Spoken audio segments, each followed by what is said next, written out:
ಓಂ ಸದ್ಗುರುನಾಥ ಶರಣಂ ಜಯ ಜಯ. ಓಂ ಸಚ್ಚಿದಾನಂದ ಶರಣಂ ಜಯ ಜಯ. ಎಲ್ಲರಿಗೂ ನನ್ನ ನಮಸ್ಕಾರಗಳು. ಯೋಗ ವಾಸಿಷ್ಠ ನಿರ್ವಾಣ ಪ್ರಕರಣದಲ್ಲಿ ಶಿವನು ವಸಿಷ್ಠರಿಗೆ ಉಪದೇಶವನ್ನು ಮಾಡ್ತಾ ಇದ್ದ.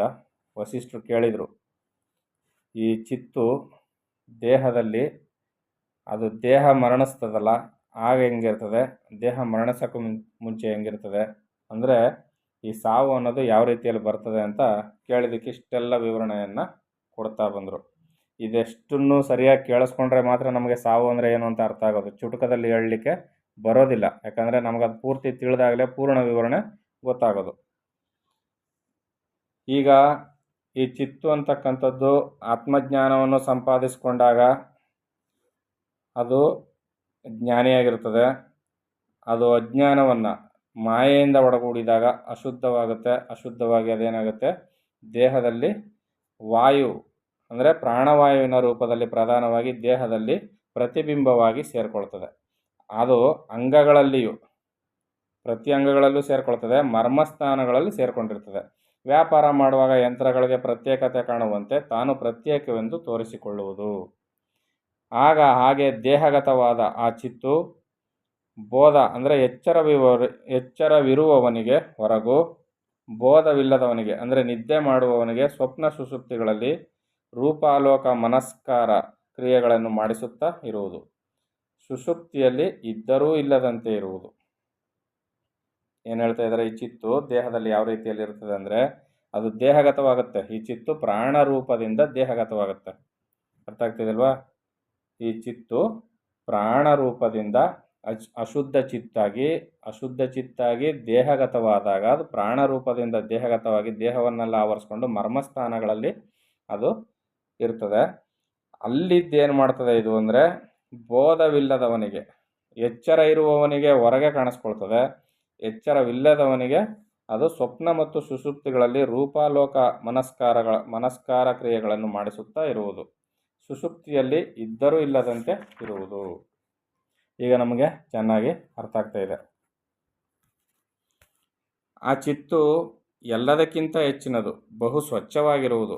ಆದರೂ ಸಾಧುವಾಗಿರುವವನು ಮನಸ್ಸಿನಲ್ಲಿ ದುರ್ಜನ ಸಾಧಾರಣವಾದ ವಾಸನೆಗಳನ್ನು ಚಿಂತನೆ ಮಾಡುವುದರಿಂದ ಹೇಗೆ ಅಸಾಧುವೇ ಆಗುವನೋ ಹಾಗೆಯೇ ಚಿತ್ತು ಚೇತನ ಅಂದರೆ ಚೈತ್ಯ ಸಂಬಂಧ ಪಡೆಯೋಣದರಿಂದ ಅಸಾಧುವೇ ಆಗುವುದು.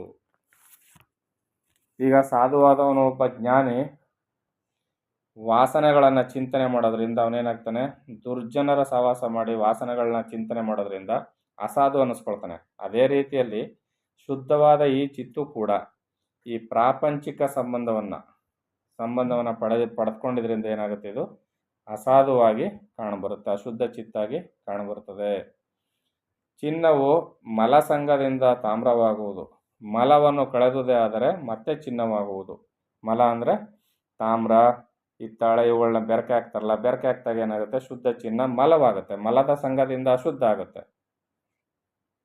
ಅದೇ ರೀತಿಯಲ್ಲಿ ಅತ್ಯಂತ ಶ್ರೇಷ್ಠವಾದ ಚಿತ್ತು ಕೂಡ ಚೈತ್ಯ ಭಾವ ಕಲ್ಪನೆಯಿಂದ ಅಂದರೆ ಪ್ರಾಪಂಚಿಕ ಭಾವನೆಯ ಕಲ್ಪನೆಯಿಂದ ಚಿಂತಾಕುಲವಾಗುವುದು. ಪ್ರಪಂಚವಾಗಿ ಅಶುದ್ಧ ಚಿತ್ತಾಗಿ ಪರಿವರ್ತನೆಯಾಗುವುದು. ಚಿನ್ನವು ಮಲಸಂಗದಿಂದ ತಾಮ್ರವಾಗುವುದು. ಮಲವನ್ನು ಕಳೆದುದೇ ಆದರೆ ಮತ್ತೆ ಚಿನ್ನವಾಗುವುದು. ಅದರಂತೆಯೇ ಅತ್ಯಂತ ಶ್ರೇಷ್ಠವಾದ ಚಿತ್ತು ಕೂಡ ಚೈತ್ಯ ಭಾವದ ಕಲ್ಪನೆಯಿಂದ ಚಿಂತಾಕುಲವಾಗುವುದು.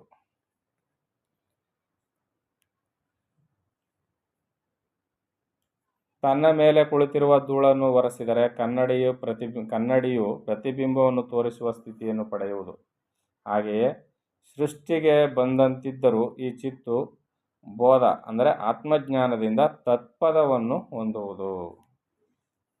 ಗೊತ್ತಾಗ್ತಿದೆಯಲ್ಲ? ಈಗ ಗುರುಗಳು ಏನು ಹೇಳ್ತಾ ಇದ್ದಾರೆ, ಇಲ್ಲಿ ತನ್ನ ಮೇಲೆ ಕುಳಿತಿರೋ ಧೂಳನ್ನು ಒರೆಸಿದ್ರೆ ಕನ್ನಡಿ ಪ್ರತಿಬಿಂಬವನ್ನು ಚೆನ್ನಾಗಿ ತೋರಿಸ್ತದೆ.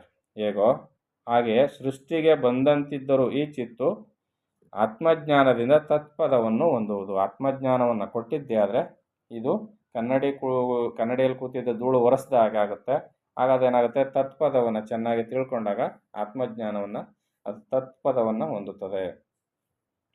ಅಸತ್ ಜ್ಞಾನದಿಂದ ಈ ಚಿತ್ತು ಸಂಸಾರಕ್ಕೆ ಕಾರಣವಾಗುವುದು. ಅಸತ್ ಜ್ಞಾನದಿಂದ ಈ ಚಿತ್ತು ಸಂಸಾರಕ್ಕೆ ಕಾರಣವಾಗುವುದು. ಸಹಜವಾದ ಆತ್ಮಜ್ಞಾನದಿಂದ ಚಿತ್ತಿಗೆ ಸಂಸಾರವು ಶಾಂತವಾಗುವುದು. ಚಿತ್ತು ಯಾವಾಗ ಸಾಕ್ಷಾತ್ ಸೂಕ್ಷ್ಮವಾದ ಅಹಂತೆಯನ್ನು ಹೊಂದುವುದೋ ಆಗ ಅಸತ್ ಸ್ಥಿತಿಯನ್ನು ತಾನು ಹೊಂದಿದವನೆಂದುಕೊಂಡು ತಾನು ಅವಿನಾಶಿನಿಯಾಗಿದ್ದರೂ ನಾಶ ಹೊಂದಿದೆನು ಎಂದುಕೊಳ್ಳುವುದು. ನಮ್ಮನ್ನೇ ಇಲ್ಲಿ ಹೇಳ್ತಾ ಇರೋದು. ನಾವು, ನೀವು, ಪ್ರತಿಯೊಬ್ಬರು ಏನು ಅಂದ್ಕೊಳ್ತಾ ಇದ್ದೀವಿ? ಚಿತ್ತು ಅಂದರೆ ಏನಿಲ್ಲಿ? ನಾವೇ, ನಾನು, ನೀವು ಎಲ್ಲ ಪ್ರತಿಯೊಬ್ಬರು ಯಾರ್ಯಾರಿದ್ದೀವಲ್ಲ ಅವರೆಲ್ಲ ಏನು ಅಂದ್ಕೊಳ್ತಾ ಇದ್ದೀವಿ ಅಂದರೆ ಚಿತ್ತು ಅಂದರೆ ನಾವು ಯಾವಾಗ ಸಾಕ್ಷಾತ್ ಸೂಕ್ಷ್ಮವಾದ ಅಹಂತೆಯನ್ನು ಹೊಂದುವುದೋ, ಅಹಂಕಾರ ನಾನು ನಾನು ನಾನು ಅನ್ನುವ ಅಹಂತೆಯನ್ನು ಯಾವಾಗ ಹೊಂದುತ್ತೀವೋ ಆಗ ಅಸತ್ ಸ್ಥಿತಿಯನ್ನು ತಾನು ಹೊಂದಿದ್ದೇನೆಂದುಕೊಂಡು ಸದ್ವಸ್ತುವಾದ ತಾನು ಅಸದ್ವಸ್ತು ಆಗಿಬಿಟ್ಟೆ, ನಾನು ನಾಶ ಹೊಂದುವವನು, ದುಃಖ ಪಡುವವನು ಅಂದ್ಕೊಂಡು ತಾನು ಅವಿನಾಶಿಯಾಗಿದ್ದರೂ ನಾಶ ಹೊಂದಿದೇನು ಎಂದುಕೊಳ್ಳುವುದು. ಅರ್ಥ ಆಗ್ತಿದಲ್ವಾ? ಕಿಬ್ಬರಿಯ ಮೊಗ್ಗುಲಲ್ಲಿರುವ ಮರದ ಮೇಲಿನ ಹಣ್ಣು ಕೊಂಚ ಜಾರಿದರೂ ಕೆಳಗೆ ಬಿದ್ದು ಹೋಗುವಂತೆ ಸಂವಿತ್ತು ಕೂಡ ಇಷತ್ ಸ್ಪಂದನದಿಂದಲೇ ಮಹತ್ತರವಾದ ಅಧಪತನವನ್ನು ಹೊಂದುವುದು. ರೂಪಾದಿಗಳಲ್ಲೆಲ್ಲ ಇರುವುದೇ ಆ ಚಿತ್ತಿನಿಂದ, ಆದರೂ ಚಿತ್ತು ಮಾತ್ರ ನಿರ್ಮಲವಾಗಿಯೇ ಇರುವುದು. ದ್ವಿತ್ವ, ಏಕತ್ವ ಮೊದಲಾದ ಭೇದ ಅಭೇದಗಳು ಜ್ಞಾನಗಳೆಲ್ಲ ಅಬೋಧದಿಂದ ಬಂದವು. ಬೋಧ ಪ್ರಾಪ್ತಿಯಾಗುತ್ತಲೂ ವಿಲಯವನ್ನು ಹೊಂದುವುದು. ಬೋಧನೆ ಇಲ್ಲದಿದ್ದಾಗ ಇವೆಲ್ಲ ಭೇದಗಳು, ಯಾವಾಗ ಬೋಧನೆ ಆಯಿತೋ ಜ್ಞಾನ ಬಂತೋ ಆಗ ಇವೆಲ್ಲ ವಿಲಯವನ್ನು ಹೊಂದುತ್ತವೆ. ಈ ಚಿತ್ತಿನ ಬಲದಿಂದಲೇ ಚಿತ್ತು, ಚಿತ್ತ, ಇಂದ್ರಿಯ ಮೊದಲಾದವು ದೀಪವು ಬೆಳಗುತ್ತಿರುವಾಗ ನಡೆಯುವ ಕ್ರಿಯಾ ವ್ಯವಹಾರಗಳಂತೆ ಬೋಧವನ್ನು ಪಡೆಯುವು. ಈ ಚಿತ್ತಿನ ಬಲದಿಂದಲೇ ಚಿತ್ತ, ಇಂದ್ರಿಯ ಮೊದಲಾದವು ಅಂದರೆ ಮನಸ್ಸು, ಇಂದ್ರಿಯ ಮೊದಲಾದವುಗಳೆಲ್ಲ ಏನು ಮಾಡ್ತವೆ? ದೀಪ ಬೆಳಗುತ್ತಿರುವಾಗ ಕ್ರಿಯೆಗಳು, ಕೆಲಸಗಳು ನಡೀತಾವಲ್ಲ, ಆ ರೀತಿಯಲ್ಲಿ ಇದರ ಬೆಳಕಿನಲ್ಲಿಯೇ ಇವು ಎಲ್ಲ ಕೆಲಸವನ್ನು ಮಾಡಲ್ಪಡ್ತವೆ ಅಂತ ಇಲ್ಲಿ ಹೇಳ್ತಾ ಇರೋದು. ಚಿತ್ ಸತ್ತೆಯಿಂದಲೇ ಇಂದ್ರಿಯಾದಿಗಳ ವ್ಯಾಪಾರಗಳೆಂದು ತಿಳಿಯಬೇಕು.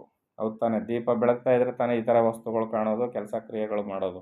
ಆ ರೀತಿಯಲ್ಲಿ ಈ ಚಿತ್ತಿನ ಸತ್ತೆ ಅಂದರೆ ಆ ಚಿದ್ವಸ್ತುವಿನ ಆ ಒಂದು ಪ್ರಕಾಶತೆಯಿಂದಲೇ ಇಂದ್ರಿಯಾದಿಗಳ ವ್ಯಾಪಾರಗಳು ಎಂದು ತಿಳಿ.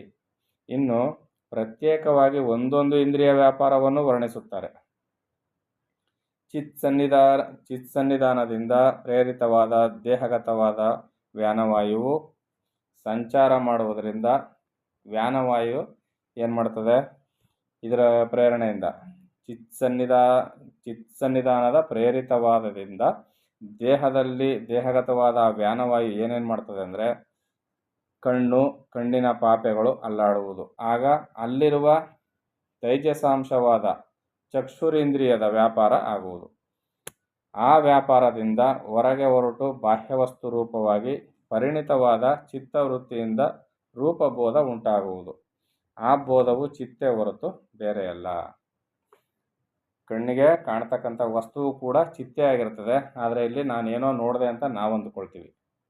ಮೋಡದಲ್ಲಿರುವ ನೀರು ಮಳೆಯಾಗಿ ಕೆಳಕ್ಕಿಳಿದರೂ, ಕೆರೆಕಟ್ಟೆಗಳಾಗಿ ನದಿಯಾಗಿ ಕಾಲುವೆಯಾಗಿ ಹರಿದರೂ ಅದು ನೀರೇ ಆಗಿರುವಂತೆ ಚಿತ್ತೆ ಪಂಚಭೂತವಾಗಿ ತದ್ವಿಕಾರವಾಗಿ ತದ್ವ್ಯಾಪಾರವಾಗಿ ತೋರುತ್ತಿದ್ದರೂ ಅವೆಲ್ಲವೂ ಚಿತ್ತೆ ಆಗಿರುವುದು. ತುಂಬ ದೊಡ್ಡ ಸಮಸ್ಯೆಯನ್ನು ಚಿಕ್ಕದಾಗಿ ಹೇಳಿದ್ರು. ಏನಂತ?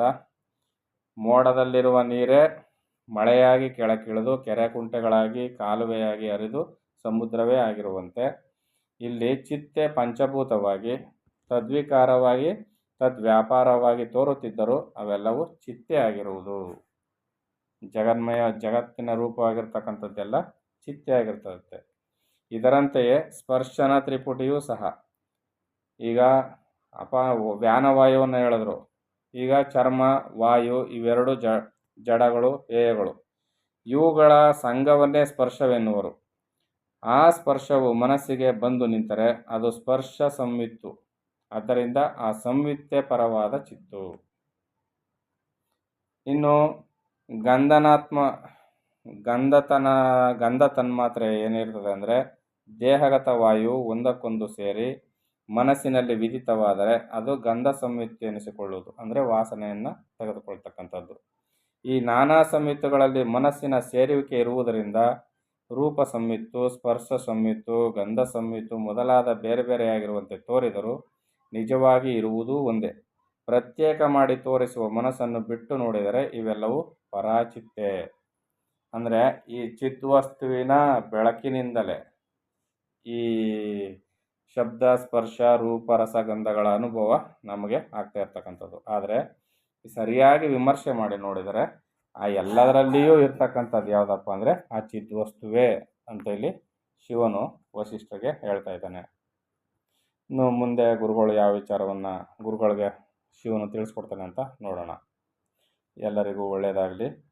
ಓಂ ಸದ್ಗುರುನಾಥ ಶರಣಂ ಜಯ ಜಯ. ಓಂ ಸಚ್ಚಿದಾನಂದ ಶರಣಂ ಜಯ ಜಯ. ಹರಿ ಓಂ ತತ್ಸತ್. ಹರಿ ಓಂ ತತ್ಸತ್. ಹರಿ ಓಂ ತತ್ಸತ್.